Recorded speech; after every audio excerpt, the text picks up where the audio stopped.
Welcome back to the Hema's Puttaloka. ಇವತ್ತಿನ ವಿಡಿಯೋದಲ್ಲಿ ನಾನು ಬಂದು ಡೋನಟ್ ಸ್ವೀಟ್ಸ್ನ ಬಳಸಿ ಯಾವ ರೀತಿ ಒಂದು ಕುಚ್ಚು ಹಾಕೋದು ಅಂತ ತೋರಿಸ್ತಾ ಇದ್ದೀನಿ. ತುಂಬ ಸಿಂಪಲ್ ಆಗಿ ಮತ್ತು ತುಂಬ ಚೆನ್ನಾಗಿ ಕಾಣುತ್ತೆ. ಬಿಗಿನರ್ಸ್ ಕೂಡ ಆರಾಮ್ಸೆ ಹಾಕೋಬೋದು. ಇದಕ್ಕೆ ಏನೇನು ಮೆಟೀರಿಯಲ್ಸ್ ಬೇಕು ಅಂತ ನೋಡೋಣ ಬನ್ನಿ. ಮೊದಲನೇದಾಗಿ ಸಿಸರ್ ಬೇಕು, ಸಿಲ್ಕ್ ಥ್ರೆಡ್ಡು, ಗ್ಲೂ ಮತ್ತು ಡೋನಟ್ ಸ್ವೀಟ್ಸು ಮತ್ತು ಜೆರೆಟೆಡ್ ಕೂಡ ಬೇಕಾಗುತ್ತೆ. ಅದಾದ ನಂತರ ಇಲ್ಲಿ ಬೆಲ್ ಥ್ರೆಡ್ಡಲ್ಲಿ ಬಂದು ನೋಡಿ ನಾನು ಕಮ್ಮಿ ತುಂಬ ಚೆನ್ನಾಗಿರುತ್ತೆ. ನೀವು ಥ್ರೆಡ್ ತೊಗೋಬೇಕಾದ್ರೆ ಸ್ವಲ್ಪ ಕ್ವಾಲಿಟಿ ನೋಡಿ ತಗೊಳ್ಳಿ. ಬೆಲ್, ರಾಜ, ಫೈಕರ್ ಎಲ್ಲ ತುಂಬ ಚೆನ್ನಾಗಿರುತ್ತೆ. ನೋಡಿ ಇಲ್ಲಿ ಥ್ರೆಡ್ ತೊಗೋಬೇಕಲ್ಲ ನಾವು ಕ್ವಾಲಿಟಿ ಒಳ್ಳೆ ಚೆನ್ನಾಗಿರೋದು ನೋಡ್ತೀವಿ. ಕಲರ್ ಶೇಡ್ ಆಗೋದಿಲ್ಲ. ಅಂದರೆ ಜೆರೆಟೆಡ್ ಬೇಕಾಗುತ್ತೆ. ಇದರಲ್ಲಿಂದ ಎರಡು ರೀತಿಯಾಗಿ ಬರುತ್ತೆ. ಒಂದು ವೈರಲ್ ಬರುತ್ತೆ, ಅದಕ್ಕೆ ನಾನು ನೋಡಿ ನಾನು ತೋರಿಸ್ತೀನಿ. ಥ್ರೆಡ್ಡಲ್ಲಿ ತೊಗೊಳ್ಳಿ. ವೈಟ್ ಕಲರ್ ನಿಮಗೆ ದಾರ ಥರ ಕಾಣಿಸ್ತಾ ಇದೆಯಲ್ಲ, ಆ ಥರ ಇದ್ದಾಗ ನಮಗೆ ಚೆನ್ನಾಗಿರುತ್ತೆ. ಮತ್ತು ನಾವು ಅದರಲ್ಲಿ ನಾಟ್ ಹಾಕ್ಬೇಕಾದ್ರೆ ನನಗೆ ನೀಟಾಗಿ ನಾಟ್ ಬೀಳುತ್ತೆ. ವೈರಲ್ ಆಗುತ್ತೆ, ಏನಾಗುತ್ತೆ ಬಿಚ್ಚೋಗ್ಬಿಡುತ್ತೆ ಮತ್ತು ಗಂಟಾಗುತ್ತೆ. ನಾನು ಕೂಡ ಇದೇ ಥರದ್ದೇ ಬಳಸ್ತೀನಿ. ನೆಕ್ಸ್ಟ್ ಗ್ಲೂ ಬೇಕಾಗುತ್ತೆ. ಫ್ಯಾಬ್ರಿಕ್ ಕೂಡ ತೊಗೋಬೋದು. ಸಿಸರ್ ಬೇಕಾಗುತ್ತೆ. ಇಲ್ಲಿ ಬೀಡ್ಸ್ ಬಂದು ಡೋನಟ್ ಸ್ವೀಟ್ಸ್ ತೊಗೊಂಡಿದ್ದೀವಿ. ಇದನ್ನು ಸಕ್ಕರೆ ಬಿಡ್ಸ್ ಅಂತ ಕೂಡ ಹೇಳ್ತಾರೆ. ನೆಕ್ಸ್ಟು ನಾವು ದಾರ ಸುತ್ಕೊಂಡಿದ್ದೀವಿ. ಡೈ, ನೋಟ್ ಪ್ಯಾಡು ಸ್ವಲ್ಪ ಮಂದಕ್ಕೆಲ್ಲ ತೊಗೊಳ್ಳಿ. ಅವಾಗ ಸುತ್ತಬೇಕಾದ್ರೆ ಅದು ಬೆಂಡ್ ಆಗೋದಿಲ್ಲ, ಸ್ಟಿಫ್ ಆಗಿರುತ್ತೆ.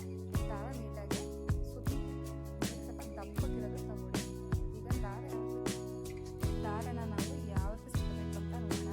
ನೋಡಿ, ಮೊದಲನೇದಾಗಿ ಇಲ್ಲಿ ಒಂದು ಪೆನ್ಸಿಲ್ ಇಟ್ಕೊಳ್ಳಿ. ಯಾಕೆ ಅಂತಂದರೆ ನಮಗೆ ಗ್ರಿಪ್ಸ್ ಇರುತ್ತೆ. ಕಟ್ ಮಾಡಬೇಕಾದ್ರೆ ದಾರ ಆ ಕಡೆ ಈ ಕಡೆ ಆಗೋದಿಲ್ಲ. ಇಲ್ಲಿ ಹೆಬ್ಬಟ್ಟಿನ ಸಹಾಯದಿಂದ ಈ ಥರ ಪೆನ್ಸಿಲ್ನ ಇಟ್ಕೊಂಡು ಇದು ಒಂದು ಸುತ್ತ ಅಂತ ಹೇಳ್ತೀವಿ. ಇದೇ ರೀತಿ ನಾವು 122 ಸುತ್ತಬೇಕಾಗುತ್ತೆ. 122 ಡಬಲ್ ಮಾಡಿದ್ರೆ ನನಗೆ 242 ದಾರ ಸಿಗುತ್ತೆ. ನನಗೆ ಈ ಡಿಸೈನ್ ಸರಿ ಹೋಗುತ್ತೆ. ಅದಾದಮೇಲೆ ನೋಡಿ ಈ ಥರ ದಾರನ ಇಟ್ಕೊಂಡು ನೋಡಿ ಬೆರಳು ಸಹಾಯದಿಂದ ಬಿಗಿಯಾಗಿ ಇಟ್ಕೊಂಡು ನಾವು ಕಟ್ ಮಾಡಬೇಕಾಗುತ್ತೆ. ಪೆನ್ಸಿಲ್ ರಿಮೂವ್ ಮಾಡಿಬಿಟ್ಟು ನೋಡಿ ಈ ಥರ ಕಟ್ ಮಾಡಿದಾಗ ನಮಗೆ ದಾರ ಆ ಕಡೆ ಈ ಕಡೆ ಆಗೋದಿಲ್ಲ, ನೀಟಾಗಿ ಬರುತ್ತೆ. ಅದಾದಮೇಲೆ ಫ್ಯಾಬ್ರಿಕ್ ಗ್ಲೂ ಹಾಕೋಣ. ಯಾವ್ದಿರುತ್ತೆ ಅದನ್ನ ಹಾಕಿ ನಾನು ಸ್ವಲ್ಪ ಗಮ್ ಹಾಕ್ತಾ ಇದ್ದೀನಿ. ಸ್ವಲ್ಪ ಜಾಸ್ತಿನೇ ಹಾಕಿ, ಡ್ರೈ ಆದರೆ ಸರಿ ಹೋಗುತ್ತೆ. ಸ್ವಲ್ಪ ಹಾಕಬೇಡಿ. ಸ್ವಲ್ಪ ಹಾಕಿದ್ರೆ ನಾವು ನೀರೆಲ್ಲ ಬಳಸ್ತಾ ಇದ್ದಲ್ಲ, ಅವಾಗ ಏನಾಗುತ್ತೆ ಅದು ಮುಚ್ಚೋ ಚಾನ್ಸ್ ಇರುತ್ತೆ. ಸ್ವಲ್ಪ ಮಂದಕ್ಕೆ ಜಾಸ್ತಿನೇ ಹಾಕ್ಬಿಡಿ. ಇದ್ದಾಗ ಅದು ಕಂಪ್ಲೀಟ್ ನಮಗೆ ಡ್ರೈ ಆಗುತ್ತೆ. ಯಾವುದೇ ರೀತಿ ಮುಚ್ಚೋಗೋದಿಲ್ಲ. ಅದಾದಮೇಲೆ ಡ್ರೈ ಆದಮೇಲೆ ಇದನ್ನು ನಾವು ಒಂದ್ಸರಿ ನೀಟಾಗಿ ಐರನ್ ಮಾಡ್ಕೊಳ್ತೇವೆ. ಯಾಕಪ್ಪ ಅಂತಂದರೆ ನಾವು ಹಾಕಿದಾಗ ನೀಟಾಗಿ ಚೆನ್ನಾಗಿ ಕಾಣುತ್ತೆ. ಐರನ್ ಮಾಡಲಿಲ್ಲ ಅಂತಂದರೆ ಅದು ಸಿಲ್ಕ್ ಸಿಕ್ಕಿರ್ತೀವಲ್ವ, ಆ ಕಡೆ ಈ ಕಡೆ ಆಗಿರುತ್ತೆ.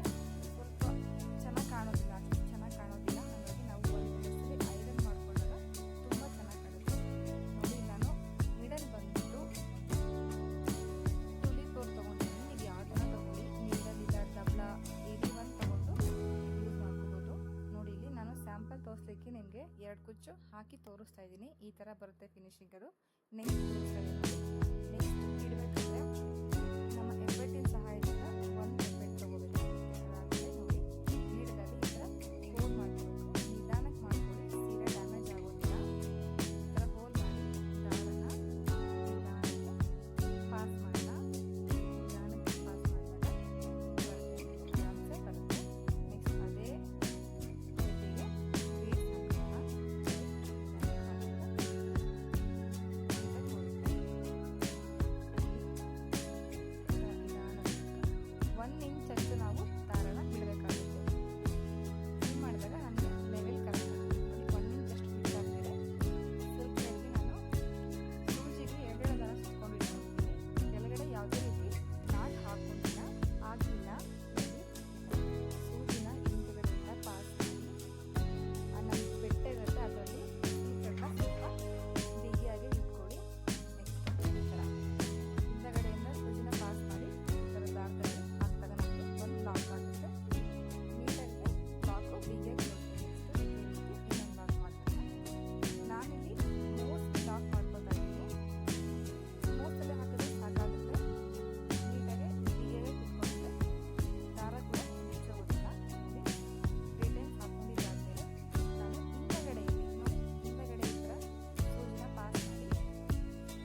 ಆಗೋದಿಲ್ಲ.